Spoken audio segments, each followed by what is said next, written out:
দেবাদিদেব মহাদেব শিব জগতের কল্যাণার্থে 12টি অগ্নিস্তম্ভ বা জ্যোতির্লিঙ্গ রূপে প্রকাশিত হয়েছিলেন।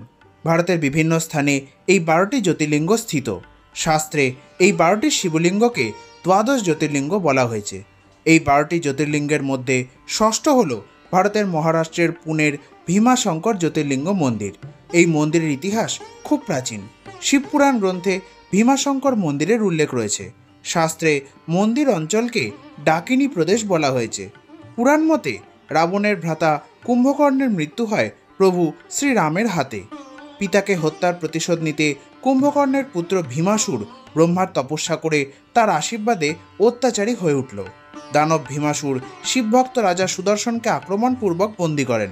রাজা সুদর্শন শিবলিঙ্গ নির্মাণ করে শিব পুজো করতে লাগলেন। ভীমাসুর সেই শিবলিঙ্গ ধ্বংস করতে উদ্যত হলে মহাদেব সেখানে আবির্ভূত হয়ে ভীষণ যুদ্ধে ভীমাসুরকে বধ করেন।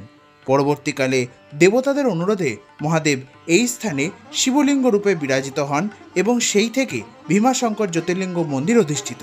কথিত আছে ভীমাসুরের সাথে মহাদেবের যুদ্ধের সময় মহাদেব শিবের শরীর থেকে নিঃসৃত ঘামে ভীমা নদী সৃষ্ট হয়। এই মন্দিরটি পাহাড়ের উপরে ও নাগর স্থাপত্য শৈলীতে নির্মিত। ঐতিহাসিক তথ্য মতে প্রাচীন এই মন্দিরটি 13 শতকে পুনর্নির্মিত হয়। মারাঠা সাম্রাজ্যের প্রতিষ্ঠাতা ছত্রপতি শিবাজী মহারাজ এই মন্দিরে আসতেন। 1739 খ্রিস্টাব্দে ভাসাইয়ের যুদ্ধে পর্তুগিজদের পরাজিত করে মারাঠা সেনাপতি চিমাজি আপ্পা একটি ঘণ্টা ভীমাশঙ্কর মন্দিরে দান করেন। 18 শতকে মারাঠা রাজনৈতিক ব্যক্তিত্ব নানা ফড়নবিস এই মন্দিরের পরিবর্ধন করেন। ভীমাশঙ্কর মন্দিরের গর্ভগৃহে স্বয়ম্ভু শিবলিঙ্গ বিরাজিত।